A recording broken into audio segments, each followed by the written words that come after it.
बिस्मिल्लाहिर्रहमानिर्रहीम। Welcome to Punjab educators. Dear students, आज के इस लेक्चर के अंदर हम फंक्शंस के सिग्नेचर और फंक्शन की डेफिनेशन के ऊपर बात करेंगे। उसके अंदर हम फंक्शन के सिग्नेचर में हम क्या काम करते हैं, उसके पार्ट्स क्या होते हैं और फंक्शन की डेफिनेशन क्या चीज़ होती है और इनकी डिफरेंट एग्जाम्पल को हम करके भी देखेंगे। लेक्चर को स्टार्ट करते हैं। अगर आप चैनल पर नए हैं तो चैनल को सब्सक्राइब कर लें ताकि आने वाली हर वीडियो आपको टाइम टू टाइम मिलती रहे। सबसे पहले बात कर फंक्शन के सिग्नेचर। फंक्शन के सिग्नेचर के अंदर हम दो चीजें डिफाइन करते हैं कि कौन सी चीजें इनपुट्स होंगी और कौन सी आउटपुट्स होंगी।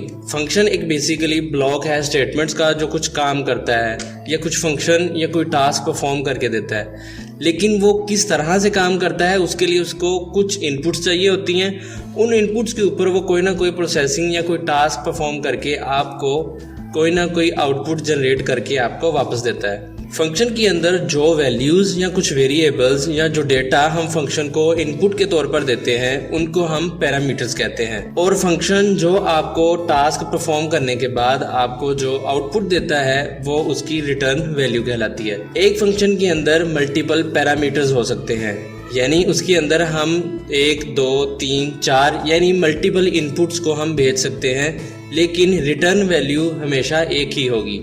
यानी हमने अगर 2 + 3 करवाना है तो हम 2 और 3 को अपने फंक्शन को इनपुट के तौर पर दे देंगे।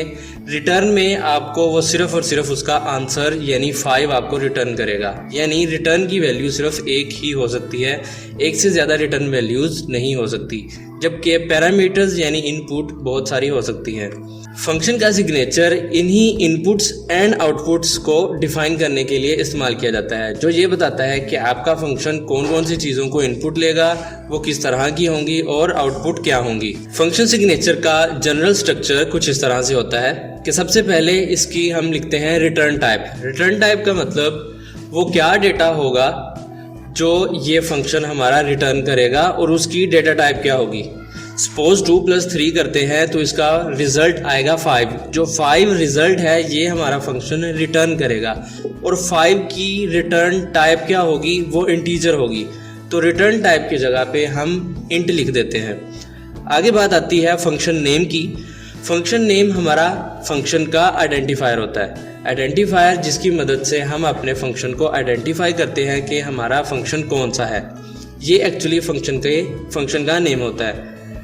इसके बाद ब्रैकेट्स के अंदर हम जो इनपुट्स भेज रहे होते हैं यानी जो पैरामीटर्स भेज रहे होते हैं उनकी डेटा टाइप को मेंशन करते हैं। तो ये सब कहलाता है सिग्नेचर ऑफ फंक्शन, जिसके अंदर हम उसकी रिटर्न टाइप बताते हैं, फंक्शन का नेम बताते हैं और पैरामीटर्स की डेटा टाइप को डिफाइन करते हैं या बताते हैं। अगर हम फंक्शन सिग्नेचर की एग्जांपल्स की बात करें तो सबसे पहली एग्जांपल के अंदर आप देखें एक ऐसा फंक्शन जो इंटीजर को इनपुट के तौर पर ले और उसका स्क्वायर आपको रिटर्न कर दे, तो इसका फंक्शन सिग्नेचर कुछ इस तरह से होगा। इंट स्क्वायर ब्रैकेट में आप उसका इनपुट वैल्यू जिस डेटा टाइप की होगी हम उसको मेंशन करेंगे जो कि इंट है। इंट के साथ हम आगे कोई ना कोई वेरिएबल का नेम भी लिख सकते हैं, जैसे इंट a, इंट n वगैरह वगैरह। अगर हम एग्जांपल 2 की बात करें तो एक ऐसा फंक्शन जो लेंथ एंड विड्थ को जो कि रेक्टेंगल की होगी उसको इनपुट के तौर पर ले और उसके पैरामीटर्स के तौर पर इनको ले और इसके रिजल्ट को या इसके एरिया को वो क्या कर दे, रिटर्न कर दे। तो इसका सिग्नेचर कुछ उस तरह से होगा। क्योंकि ये रेक्टेंगल है तो रेक्टेंगल के केस के अंदर हमारी जो वैल्यूज़ होती हैं मोस्टली वो पॉइंट्स में होती हैं। तो इसके लिए हम फ्लोट पैरामीटर जो कि हमारे फंक्शन का नेम होगा और ब्रैकेट्स के अंदर हमने क्योंकि दो चीज़ें भेजनी है, लेंथ एंड विड्थ को, तो ये दोनों पैरामीटर्स जो होंगे हमारे फ्लोट डेटा टाइप के होंगे। अगर हम एग्जांपल नंबर 3 की बात करें, एक ऐसा फंक्शन जो 3 इंटीजर्स को इनपुट के तौर पर ले और इनमें से लार्जेस्ट वैल्यू को रिटर्न कर दे, तो इसकी डेटा टाइप कुछ इस तरह से होगी। इसका फंक्शन कुछ ऐसे बनेगा, इंट लार्जेस्ट हमारे फंक्शन का नाम, इंट जो रिटर्न डेटा टाइप और 3 इनपुट्स इंटीजर की हम इसको दे रहे हैं, इंट इंट कॉमा इंट। इनकी जगह पे ये भी आ सकता है int a comma int b int comma int c। Example number 4, एक ऐसा फंक्शन लिखें जो रेडियस ऑफ सर्कल को इनपुट के तौर पर ले और सर्कल के एरिया को कैलकुलेट करके रिटर्न कर दे। तो इसके लिए हमारी जो डेटा टाइप होगी वो फ्लोट आ जाएगी, रिटर्न की डेटा टाइप फ्लोट आ जाएगी, एरिया हमारे फंक्शन का नाम और जो इनपुट है हमारी वो भी फ्लोट की डेटा टाइप की ही होगी, वो हमें यहाँ पे मेंशन करना पड़ेगा। इसी तरह example number 4 and last example, एक ऐसा फंक्शन जो करैक्टर को इनपुट के तौर पर ले और रिटर्न करे 1 अगर आपने जो करैक्टर एंटर किया है वो वोवेल है, वरना वो 0 रिटर्न कर दे। ऐसे केस के अंदर हमारी इनपुट भी 1 ही है और हमारी रिटर्न भी 1 ही है। रिटर्न वो 1 करेगा या 0 करेगा तो उसके लिए हमने इंट लिखा, इज वोवेल हमारे फंक्शन का नेम और ब्रैकेट के अंदर करैक्टर डेटा टाइप हमने मेंशन की है क्योंकि इसके अंदर हमने एक करैक्टर को एज ए इनपुट या पैरामीटर भेजना है। नेक्स्ट हम बात करते हैं डिफाइनिंग ए फंक्शन या फंक्शन डेफिनेशन की।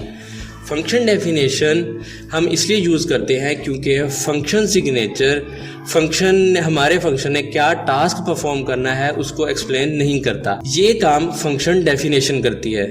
फंक्शन डेफिनेशन का कुछ जनरल स्ट्रक्चर इस तरह से होता है कि इसके अंदर हम उसी तरह से पहले फंक्शन का सिग्नेचर लिखते हैं, रिटर्न टाइप, आगे फंक्शन का नेम, उसके बाद data type of variable 1 comma data type variable 2 and so on, जितने भी हमने वेरिएबल्स इसके अंदर यूज़ करने होंगे। उसके बाद हम लगाते हैं कर्ली ब्रैकेट्स, उसके अंदर हम अपना कोड लिख सकते हैं और हमारी ending curly bracket, starting curly bracket and ending curly bracket हमारे फंक्शन की बॉडी को डिफाइन करती है।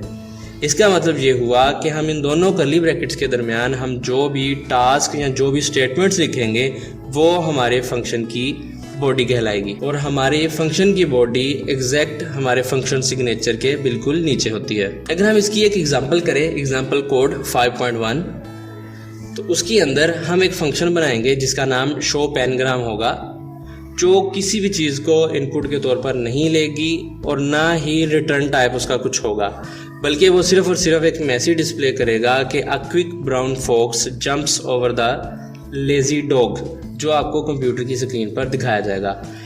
इस एग्जाम्पल को समझने के लिए हम इसकी एक कोडिंग देख लेते हैं। सबसे पहले हमने लिखा वॉइड, वॉइड का मतलब होता है एम्प्टी, क्योंकि इसकी कोई रिटर्न टाइप नहीं है, जैसे हम वॉइड मेन लिखते हैं उसी तरह। अब आगे हमने लिखा शो पैनग्राम, ये हमारे फंक्शन का नाम है।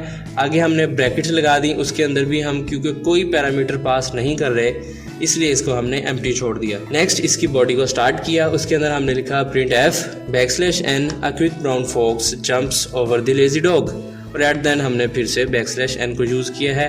हम करना चाहें तो कर लें, नहीं करना चाहें तो बेशक ना करें।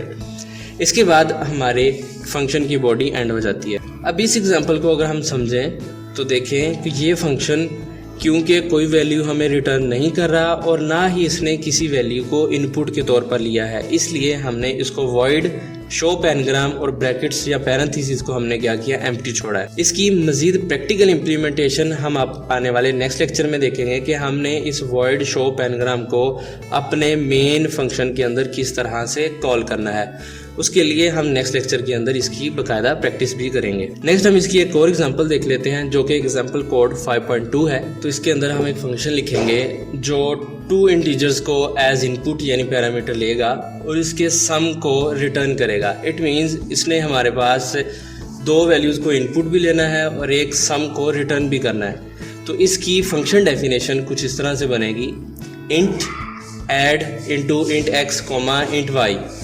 यहाँ पे इंट हमारी रिटर्न टाइप है, ऐड हमारे फंक्शन का नेम होगा और इंट एक्स और इंट वाई हमारी फंक्शन के पैरामीटर्स कहलाएंगे। नेक्स्ट इसकी बॉडी स्टार्ट कर देंगे। यहाँ पे हम एक और वेरिएबल ले लेंगे इंट रिजल्ट के नाम से और इन रिजल्ट के अंदर हम एक्स प्लस वाई यानी इन दोनों के सम को स्टोर करवा देंगे। इस सम को स्टोर करवाने के बाद हम इसी रिजल्ट को रिटर्न करवाएंगे। रिटर्न एक कीवर्ड है जो हमारे फंक्शन में से आंसर को रिटर्न करता है। रिटर्न मीन्स ये यहाँ से रिजल्ट को हमारे मेन फंक्शन के अंदर रिटर्न करेगा, वापस भेजेगा। यहाँ पे इम्पोर्टेंट बात यह है कि अगर हम एक फंक्शन के अंदर एक से ज़्यादा रिटर्न को यूज़ कर लेते हैं, मिसाल के तौर पर अगर हम रिटर्न इंटू 4,5 इस तरह से लिखते हैं तो वहाँ पे कंपाइलेशन एरर आ जाएगा। हम एक फंक्शन के अंदर सिर्फ एक ही रिटर्न स्टेटमेंट को यूज़ कर सकते हैं या इसके अंदर सिर्फ एक ही वैल्यू को रिटर्न कर सकते हैं। अगर हम ज़्यादा वैल्यूज़ को रिटर्न करेंगे तो at that time compilation error generate हो जाएगा। तो मिलते हैं नेक्स्ट लेक्चर में, तब तक के लिए अपना ख्याल रखिएगा। अल्लाह हाफिज़।